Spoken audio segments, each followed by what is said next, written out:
사도행전 13장 1절에서 3절 말씀입니다. 안디옥 교회에 선지자들과 교사들이 있으니 곧 바나바와 니게르라 하는 시므온과 구레네 사람 루기오와 분봉왕 헤롯의 젖동생 마나엔과 및 사울이라. 주를 섬겨 금식할 때 성령이 이르시되 내가 불러 시키는 일을 위하여 바나바와 사울을 따로 세우라 하시니 이에 금식하며 기도하고 두 사람에게 안수하여 보내니라. 아멘. 우리는 마침내 이방 선교가 시작되기 위하여 성령의 지시를 따라 선교사가 세워지는 본문을 만났습니다. 그들의 이름은 바나바와 사울입니다. 역사적인 순간입니다. 안디옥 교회에는 여러 명의 선지자들과 교사들이 있었다고 1절에서 증언하고 있습니다. 5명의 이름이 나옵니다. 그들은 주님께 예배하며 금식하고 있었고 참으로 놀랍습니다. 금식이라는 것은 주님의 뜻을 알고 행하기를 죽음보다 소중히 여기는 게 금식인데 그들은 이것을 기뻐했던 그리스도인들이었습니다. 그때 선지자와 교사와는 다른 직무를 위해서 바나바와 사울을 따로 세우라는 성령님의 지시가 주어졌습니다. 성령님은 이렇게 말씀하셨습니다. 내가 불러 시키는 일을 위하여. 이 말을 좀 정확히 표현한다면 내가 불러 시키기로 작정된 일을 위하여, 이런 뜻입니다. 완료형으로 본문에는 소개가 되고 있습니다. 이미 하나님께서 오래전에 작정 가운데 있었던 일을 지금 시행할 테니 둘을 구별하여 세우라 라고 하는 것입니다. 이방인의 선교사를 위해서 이 바나바와 사울이라는 인물을 언제 하나님이 작정하셨을까요? 이 밤에는 이 문제를 좀 집중적으로 살펴보고 기도하는 밤이 되길 바랍니다. 이 하나님의 부르심과 사람의 부르심의 이 차이는 참으로 놀랍습니다. 인간의 선택이나 인간의 부르심, 어느 기업에서 새로운 신입사원을 채용하고 할 때 대부분 외모를 보고 학벌을 보기도 하고 또 그동안 그들이 쌓아왔던 스펙을 점검하고 보고 자기들의 속에서를 확인하고 이렇게 합니다. 쉽게 말하면 태어나서 지금까지 살아온 결과를 가지고 그들을 선택을 하게 됩니다. 이게 세상사, 인간의 선택과 부르심이죠. 그러나 하나님의 부르심은, 하나님의 선택은 전혀 다릅니다. 태어나기도 전에 하나님이 그 기쁘신 뜻대로 이미 작정하고 때가 되면 부르시는 겁니다.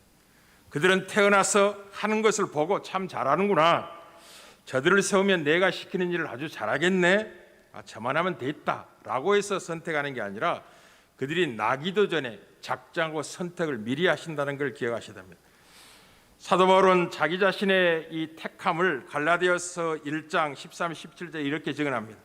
내가 이전에 유대교에 있을 때 행한 일을 너희가 들었거니와 하나님의 교회를 심히 박해하여 멸하고 내가 내 동족 중 여러 영갑자보다 유대교를 지나치게 믿어 내 조상의 전통에 대하여 더욱 열심히 있었으나 그러나 내 어머니의 태로부터 나를 택정하시고 그의 은혜로 나를 부르시니가 그의 아들을 이방에 전하기 위하여 그를 내 속에 나타나기를 기뻐하셨을 때 내가 곧 혈육과 의논하지 아니하고 또 나보다 먼저 사도된 자들을 만나려고 예루살렘에 가지 아니하고 아라비아로 갔다가 다시 다메섹으로 돌아왔다고 하여 오늘 성령이 내가 불러 시키는 일을 위하여 바나바와 사울 두 인물 중에 한 인물이 자기가 언제 택정을 받았는지를 소개할 때 어머니의 태로부터 나를 택정하셨다고, 그리고 하나님의 은혜로 나를 부르셨다고 말씀을 하고 있습니다. 이것은 소명을 받은 구약의 선지자들도 대부분 이런 고백을 하죠. 에레미야 선지자를 부르실 때 하나님이 에레미야가 이렇게 말씀하십니다. 에레미야 1장 4절 5절에 여호와의 말씀이 내게 임하니라 이르시되 내가 너를 모태에서 짓기 전에 너를 알았고 내가 배에서 나오기 전에 너를 성별하였고 너를 여러 나라의 선지자로 세운노라 하시기로. 일정한 시간이 지나 장성한 성이 돼서 하나님이 그를 택하시고 부르신 게 아니라 이미 태중의 형질이 구성되기도 전에 하나님이 그를 아셨고 그를 구별하여 때가 되며 부르시는 것입니다. 우리는 구약의 아브라함과 이삭과 야곱의 하나님이 이삭의 두 아들인 에서와 야곱의 운명을 관해서 로마서 9장 10절 13절에 이렇게 증언한 걸 만납니다. 그뿐 아니라 또한 리브가가 우리 조상 이삭 한 사람으로 말미암아 유미시나했는데 그 자식들이 아직 나지도 아니하고 무슨 선이나 악을 행하지 아니한 때에 택하심을 따라되는 하나님의 뜻이 행위로 말미암지 않고 오직 부르신 이로 말미암아 서게 하려 하사 리브가에게 이르되 큰 자가 어린 자를 섬기리라 하셨나니 기록된 바 내가 야곱은 사랑하고 에서는 미워하셨다 하심과 같으니라. 사람이 어떤 선이나 악을 행하기 전에 택하심을 따라되는 하나님의 뜻이 굳게 서게 하려고 부르신 이로 말미암아 모든 일이 진행되는 걸 알리시기 하여 에서와 야곱의 운명이 태어나기 전에 결정되었다라고 말씀하는 것을 듣게 됩니다. 얼마나 놀라운 하나님입니까? 인간의 부르심과 하나님의 부르심의 차이입니다. 그러니 오늘 성령이 이르시되 내가 불러 시키는 일이라 바나바와 사울을 따로 세우라라고 말씀하신 이 말씀은 내가 시키는 일을 그들이 행하게 될 때 이미 작정된 일, 오래전에 그를 세우기로 작정된 것을 지금 시행할 것이고 그들을 통하여 이루고자 하는 일을 지금 이룰 테니 따로 세우라라고 말씀하는 걸 듣게 됩니다. 우리는 바나바와 사울은 전혀 어울릴 것 같지 않는 두 인물이 이제 처음으로 1차 성교육을 동행하게 됩니다. 이들은 등장할 때부터가 아주 사뭇 다르게 등장합니다. 이 바나바라는 인물은 원래 이 구브로 사람 레위 족속으로서 요셉이라는 이름을 갖고 있었죠. 이는 등장할 때부터 아주 착한 사람이요 믿음과 성령에 충만한 사람으로 등장합니다. 사도행전 4장 36절입니다. 구브로에서 난 레위족 사람이 있으니 이름은 요셉이라. 사도들의 일컬어 바나바라 번역하면 1호의 아들이라니 그가 밭이 있음에 팔아 그 값을 가지고 사도들의 발 앞에 두니라 라고 하여 그는 처음 소개하고 등장시킬 때부터 상당히 선한 사람, 좋은 사람, 굉장히 하나님 나라의 혜택이 될 만한 사람 이렇게 소개를 합니다. 그러나 여러분이 잘 알고 있는 사울의 등장은 이제 사도행전 7장에서 처음으로 스데반의 순교의 현장에 있을 때 스데반이 돌에 맞아 죽는 것을 마땅히 여겼던 악한 조로 등장을 하게 되는 거죠. 그리고 그는 교회를 잔멸하며 그가 내일 이제 간증하기 시작할 때 자네는 포행자요 박해자요 해방자였다라고 고백하고 이 바나바와 사울이라는 분은 등장할 때 전혀 다른 조건 속에서 등장하는데 같은 사역에 부름을 받고 있는 것을 보게 됩니다. 무슨 말이냐? 하나님이 쓰시고자 하면 쓰시는 것입니다. 모든 것은 부르신 이로 말미암아 결정되는 것이지 사람의 자격이나 조건이 힘이 되어서 이들을 세우는 게 아니라는 걸 기억할 필요가 있겠습니다. 그렇다면 왜 하나님은 이 과거에 좋지 않는 시절을 허락하시는가? 이 바울과 같은 인물은 반역의 세월을 오랫동안 살았죠. 반역의 세월을 왜 허락하시는가 하는 겁니다. 갈라디아서 1장 13절에서 스스로 자기를 소개할 때 사도 바울이 이렇게 소개합니다. 내가 이전에 유대교에 있을 때 행한 일을 너희가 들었거니와 하나님의 교회를 힘이 박해 멸하려. 굉장한 표현 아닙니까? 하나님의 교회를 박해하는데 대충 박해 힘이 박해했다는 거죠. 목적은 완벽하게 멸하려고. 그런 반역의 세월을 하나님이 허락하셨다는 거죠. 고린도서 15장 9절 10절에도 자기는 사도가 될 자격이 없다는 사실을 설명할 때 이렇게 증언합니다.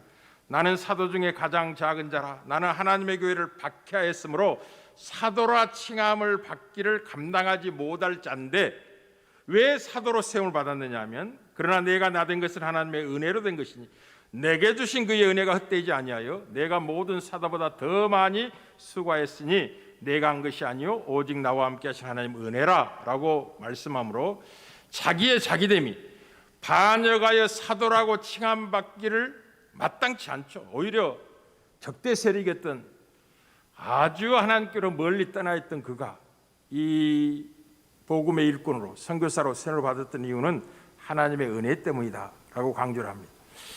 왜 이것이 중요하냐면 이제 그들이 전할 복음이 은혜의 복음을 전해야 되기 때문에 그렇습니다. 그들은 화평의 복음을 전하게 될 것입니다.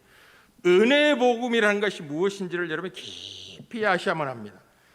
우리는 사도행전 20장 24절에서 사도 바울이 주 예수께 받은 사명을 이렇게 소개할 때 이렇게 증언합니다. 내가 달려갈 길과 주 예수께 받은 사명, 그 사명이 뭐라고요? 곧 하나님의 은혜의 복음을 증언하는 일을 마치려 하면은 나의 생명조차 조금도 귀한 것을 여기지 아니하노라라고 하여 자기가 이제 선교사로 가서 전해야 될 메시지의 핵심이 은혜의 복음이기 때문에 자기를 하나님이 모태에서부터 택정하셨고 사실 더 나아가면 창세전에 자기를 택하시고 작정하셨죠. 선교사로 쓰시려고. 이 복음과 함께 복음을 전한 자가 동일한 내용을 증언하고 있다는 걸 기억하셔야 됩니다. 복음 전파자의 삶도 한 메시지와 같습니다. 사도 베드로가 주님을 부인하고 저주하며 맹세하며 그렇게 부인의 과정을 하나님이 허락하셨던 것도 다 마찬가지입니다. 잠시도 이 사실을 잊지 말아야만 할 것입니다. 은혜로 우리가 구원을 받았고 지금 이 복음 전할 책임 맡은 자들이 은혜의 복음을 선포해야 되기 때문에 자기의 삶 속에서 하나님의 은혜가 얼마나 크고 놀라운지를 친히 삶에서 경험한 자들로서 그런 과정의 세월을 하나님이 허락하신 거죠. 모태에서 택정하셨음에도 불구하고 그런 잘못된 길을 가는 것을 하나님이 오랫동안 허락하시고 기다리시며 그 과거의 아픔까지도 복음 증거의 현장에 귀한 힘으로 작용하도록 하나님이 역사해 오셨다는 걸 기억할 필요가 있겠습니다. 믿음의 아들 디모데에게도 자기 자신의 자전적인 간증을 디모데전서 1장 12절에 17절에 이렇게 증언합니다. 나를 능하게 하신 그리스도 예수 우리 주께 내가 감사함은 나를 충성되이 여겨 내게 직분을 맡기셨다. 내가 전에는 비방자요 박해자요 폭행자였으나 도리어 긍휼을 입은 것은 내가 믿지 아니할 때 알지 못하고 행하였음이라. 믿보다 모든 사람이 받을 만한 이 말이여 그리스도 예수께서 죄인을 구원하시려고 세상에 임하셨다 했도다. 죄인 중에 내가 계수니라. 굉장히 중요한 표현이죠. 믿을 만한 이 말, 모든 사람이 받아야 될 아주 신실한 메시지가 있는데 그리스도 예수께서 죄인을 구원하기 위해 세상에 오셨다는 사실. 그리고 사도 바울은 그 구원에 가장 은혜가 필요했고 하나님의 붙잡아 주심이 요구됐던 인생으로서 자기는 죄인 중에 계수입니다. 맞습니다. 그렇게 임하신 그리스도의 구원이 필요한 존재입니다. 그의 과거가 그걸 보다 분명하게 뚜렷하게 증언하고 있었던 거죠. 그러면서 이렇게 고백합니다. 그러나 내가 구원을 입은 까닭은 예수 그리스도께서 내게 먼저 일체 오래 참으심을 보이사 후에 주를 믿어 영생 얻는 자들에게 본이 되게 하려 하십니다. 사도 바울과 같은 저런 해방자 핍박 방해자도 하나님이 은혜로 구원하실 수 있는 긍휼의 풍성하신 복음인데 누구인들 구원의 장애가 될 수가 있겠는가? 아무리 큰 죄인이라도 나보다 큰 죄인이 어디가 있겠는가? 나 같은 자도 구원하신 하나님이라면 누구인들 구원하지 못할 수가 있겠는가? 라는 것에 대한 본이 되게 하시려고 자기를 세우셨다라고 믿음의 아들 디모데에게 간증하면서 이 하나님이 영원하신 왕이시며 썩지 아니하고 홀로 하나신 하나님께 존귀와 영광이 무궁하도록 있기를 소원하면서 아멘하는 것을 보게 됩니다. 사랑하는 성도 여러분, 오늘 이 밤에는 먼저 선교 사명인 복음 증거는 성령님이 주도권을 가지고 계심을 알아야만 합니다. 성령님은 구원의 주가 되신 예수 그리스도의 것을 가지고 우리에게 알리시며 그분의 영광을 나타내시는 성령님이십니다. 예수 그리스도를 믿고 주라 부르도록 하는 일에 주도권을 가지고 일하신 분이 성령님이십니다. 그러니 성령이 교회들에게 하신 말씀을 듣는 기가 있어야 됩니다. 교회의 진정한 통치자는 누구냐? 그리스도의 영이신 하나님의 영이신 성령이 주도권을 가지고 교회를 운행하시고 계시고 통치하고 계시다는 사실을 잊지 말아야 됩니다. 그래서 교회 안에 속한 하나님의 백성들은 이 성령님이 세미하게 말씀하신 그 말씀을 들을 수 있는 귀가 있어야 됩니다. 그렇지 않으면 자기 뜻대로 자기 생각대로 하나님의 계획과 관계없이 세월을 낭비하게 될 겁니다. 우리는 계시록에서 소아시아 7교회에게 주님이 권면하시고 때로는 책망하시고 복된 약속들을 하신 결론이 모두 어디로 가냐면 이 한 말씀으로 갑니다. 결론이 어떻게 난다고요? 귀 있는 자는 성령이 교회들에게 하시는 말씀을 들을지어다. 7교회 동일하게 이 말씀으로 끝을 맺습니다. 에베소 교회도 서머나 교회도 버가모 교회도 두아드라 교회도 사대 교회도 빌라델피아 교회도 라우디아 교회도 한 교회도 예의 없이 이것을 결론합니다. 귀 있는 자는 성령이 교회들에게 하신 말씀을 들을지어다. 여러분의 운명이 여기에 달려있고 여러분의 이 짧은 생의 복됨이 이 성령의 음성을 들을 수 있는 귀에 달려있다는 걸 기억하셔야 됩니다. 여러분, 성령은 그리스도의 것을 가지고 그리스도의 영광을 나타내신 분입니다. 복음은 그리스도를 믿어 구원 얻게 하는 하나님의 영광의 복음이죠. 그 복음에 있으면 예수 그리스도가 누구인지를 선포하는 것입니다. 이 일을 위해서 성령님이 그리스도의 영광을 위해서 그리스도를 알리기 위하여 역사하고 계시기 때문에 지금 바나바와 사울을 따로 세워 내가 불러시키는 작정된 일을 위하여 그들을 세우라라고 명하시는 그 말씀 속에는 내가 그들을 통하여 예수 그리스도의 영광을 나타내겠다. 그들을 통하여 예수 그리스도만이 구세주인 사실을 온 이방인에게 전하겠다라고 말씀을 하고 계시는 것과 같습니다. 우리 요한복음 16장 13절 14절입니다. 그러나 진리의 성령이 오시면 그가 너희를 모든 진리 가운데로 인도하시리니 그가 스스로 말하지 않고 오직 들은 것을 말하며 장래일을 너희에게 알리시리라. 그가 내 영광을 나타내리니 내 것을 가지고 너희에게 알리시겠습니다 라고 하여 성령 충만하면 어떻게 되느냐? 그리스도의 영광을 위해서 살게 됩니다. 성령 충만하면 그리스도를 보다 깊이 알게 되고 그분의 은혜와 그를 아는 지식에서 자라나게 되는 것입니다. 왜냐하면 성령이 오신 목적이 거기에 있기 때문에 그렇습니다. 그러니 성령 충만하다고 하면서 그리스도와 관계없는 어떤 능력이나 어떤 힘만을 강조한다면 그분은 성령 충만의 의미를 잘 모르고 있는 것입니다. 왜냐하면 성령이 오신 목적이 그리스도 예수로만 구원을 베풀기 위하여 오신 하나님의 영이기 때문에 그렇습니다. 사랑하는 성도 여러분, 하나님은 그의 목적을 인생들을 통해서 이루시는데 지극히 약한 자들을 통해서도 이 일을 이루시는 하나님인 걸 기억하셔야 됩니다.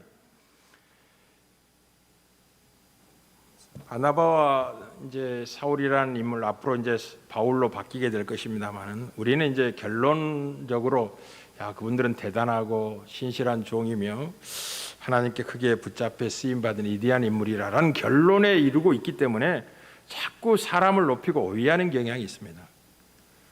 그렇지 않습니다. 사울이 누구죠? 교회를 잔멸하기 위해서 해방하고 박해하고 핍박했던 인물 아닙니까? 그가 가졌던 모든 학식, 유대교회를 향한 열심, 그 모든 것들이 오히려 하나님을 대적하는 반대 방향에 세워진 아픔을 세월 속에 가지고 있었던 인물입니다. 그가 왜 위대하다고 평가하겠습니까? 하나님의 은혜가 힘있고 능이 있어서 그를 세운 거죠. 그를 변화시킨 겁니다. 그리고 그 하나님의 은혜가 우리 가운데 지금 역사하고 있습니다. 그래서 누구나 쓰임받을 수 있다는 걸 기억하십시오. 하나님은 인간으로 자랑하지 못하도록 뜻밖에도 지극히 인간에게 자랑할 것들이 없는 자들을 부르신다는 걸 고린도서 1장 26절에 증언합니다. 형제들아 너희를 부르심을 보라. 육체를 따라 지혜로운 자가 많지 아니하며 능한 자가 많지 아니하며 문벌 좋은 자가 많지 아니하도다 라고 말씀합니다. 그러면 하나님이 이렇게 약한 자들을 불러 이 거룩한 일을 행하시는데 그러면 실패하느냐? 그렇지 않습니다. 우리는 로마서 11장 29절 이 사실을 분명히 증언합니다. 하나님의 은사와 부르심에는 후회하심이 없다고요. 하나님은 약한 인생을 통하 이 거룩한 일을 행하게 하시지만 하나님은 실패하지 않도록 그들과 함께 할 것입니다. 한 자신이 그들의 능력이 될 것이고 그들이 가는 곳마다 함께 하게 될 겁니다. 이 세상의 어떤 영웅 호걸도 그의 단독적인 힘과 능력으로 한 생명도 주께로 인도할 수 없다는 사실을 기억하십시오.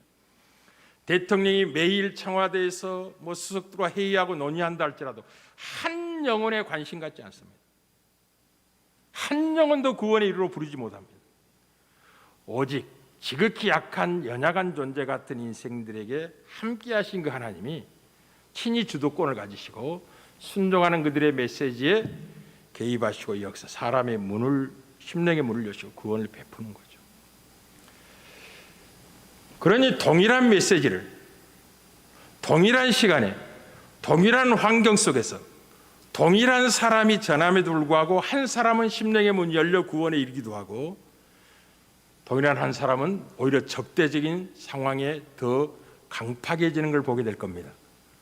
왜냐하면 하나님이 창세전에 구원하기로 작제된 영혼들이 영생 얻기로 택정받은 영혼들이 때가 되며 부르심에 순종하며 구원에 이르게 될 것이기 때문에 그렇습니다. 구원은 신비로운 것입니다.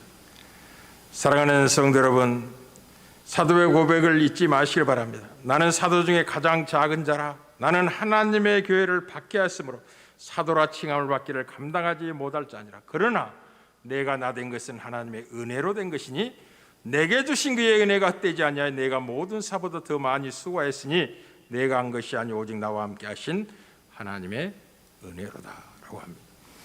지금 하나님의 은혜로 성령께서 바나바와 사울을 따로 세우십니다. 왜 그들을 세운지는 아무도 모릅니다. 하나님이 오래전에 그들이 부모의 태에서 형질이 구성되기도 전에 하나님이 그들을 택하시고 오랜 반역의 세월까지 허락하면서 그 모든 것을 사용하셔서 때가 되면 그들을 세워 보내시고 있는 모습을 보게 됩니다. 그러니 여러분의 지난 세월의 아픔, 연약한 모습들이 다만 못난 모습이다라는 것으로 끝내시면 안 됩니다. 지난 세월의 어리석은 못남도 하나님 다 사용하셔서 오늘이란 여러분을 만들어내고 계시고 여러분을 통해서 생명을 구원하는 위대한 일을 경영하고 계시다는 걸 기억하셔야 됩니다. 그러니 지난 세월의 슬픔이 다만 슬픔으로 절망으로 없어야 될 사건과 일로 생각만 하지 마시고 그것들이 다 합력하여 선을 위한 하나님의 섭리였다는 걸 기억하셔서 감사하십시오. 이제 어버이 주일이니까 여러분의 부모가 때로 여러분의 마음을 고통하고 아프게 했을 수도 있습니다. 예수를 만나기 전에는 그것이 아픔이고 다만 원망으로 영혼의 그림자와 아픔으로 머물러 있습니다. 그러나 예수를 만나는 순간 우리는 변화되고 새로움을 경험하게 됩니다. 그 아픔의 세월이 다만 부모를 정죄하고 원망하라고 주신 세월이 아니라 오늘이란 날을 있게 하고 그리스도를 만나게 하고 이 영광된 복음의 일꾼을 세우기 위한 하나님의 섭리였다는 것을 깊이 자각하시고 오히려 감사할 줄 알아야 됩니다. 아멘을 크게 하셔야죠. 그러니 사랑하는 성도 여러분, 주님이 쓰시고 있다고 하면 하나님 내 모습 이 모습 이대로 어떻게 쓰임을 받아요? 불가능해요 라고 말하지 마시고 이사야 선지자가 고백했던 것처럼 내가 여기 있사오니 나를 보내소서라고 말씀할 수 있어야 됩니다. 그것은 교만이나 거만이나 할 수 있다는 자신감이 아니라 이 일의 주도권이 하나님께 있고 약하고 연약한 존재를 통하여 하나님의 어떠하심을 보다 분명히 뚜렷하게 드러내서 생명을 살리기 위해서 지금 세우고 있고 보내고 있다는 사실을 안다면 교만해서 나를 보내소서가 아니라 나 같은 존재라도 쓰신다고 하면 하나님이 도를 명하여 아브라함 자손 되게 할 수 있는 그 하나님이 나를 통해서 무엇을 못하겠는가라는 믿음이 순종케 하고 우리 자신을 세우게 한다는 걸 기억하셔야 됩니다.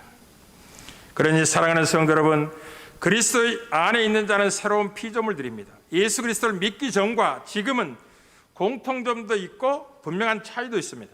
어떤 공통점이 있느냐? 예수 믿기 전과 믿은 후에 동일한 조건 속에 우리가 놓이게 되는데 환경과 삶의 조건은 변하지 않는 연속성을 가지고 우리가 복음을 전하고 인생을 삽니다. 그러나 분명한 차이가 있는데 그 차이가 무엇이냐면 우리의 눈이 열리는 거죠. 안목이 생긴 겁니다. 삶의 목적과 방향, 삶의 의미와 가치, 인생과 세계관이 바뀐 새로운 피조물로서 동일한 삶의 무대, 동일한 적대 세력이 그리스도를 방해하듯이 예수 그리스도를 믿는 자들 핍박하는 조건 속에 있지만 이 바뀐 안목이 그 모든 박해를 이기고 승리하고 돌아오게 될 것입니다. 새로운 피조물로 안목이 바뀌어야 되는 거죠. 예전에는 자기 자신을 위해 살던 자가 이제 그리스도를 위해 살도록 부름받았다는 사실을 알고, 예전에는 고통과 아픔이 다만 고난이요 슬픔의 사건으로만 생각했던 자리에서 안목이 뒤바뀌어서 그리스도에서 고난받는 게 오히려 영광이며 기쁨이요 특권이라는 사실을 새롭게 눈이 열린 자로 파송받게 될 겁니다. 이 눈이 없다면 한 걸음도 못 가고 돌아오게 될 겁니다. 그러나 동일한 적대 세력이 핍박하고 방해하는 점점 강하게 압박에 들어올 것이지만 변화된 이 눈이 고난을 고난으로만 보지 않고 당연히 있어야 될 생명의 역사에 하나님의 계획이라는 사실을 받아들이게 될 것이고 그리스도를 위해서 능용받는 것을 오히려 기뻐하는 자리까지 세움을 받게 될 겁니다. 그러니 어떤 핍박도 어떤 박해도 그들을 굴복시킬 수 없을 것입니다. 이제 앞으로 보게 되겠지만 돌로 쳐 죽여서 시체가 된 줄 알고 성 밖에 버리는데도 다시 일어나 그 성으로 들어가서 복음을 다시 전한다는 모습을 보게 될 겁니다. 안목이 바뀐 겁니다. 새로운 인생과 세계관을 보게 된 거죠. 이 눈이 이 밤에 보다 뚜렷하고 확실하게 열리는 복된 밤이 되길 바라고, 성령이 여러분의 심령 속에 말씀하신 것을 듣는 귀가 다시 뚜렷해지는 복된 밤이 되기를 주의 이름으로 축복합니다.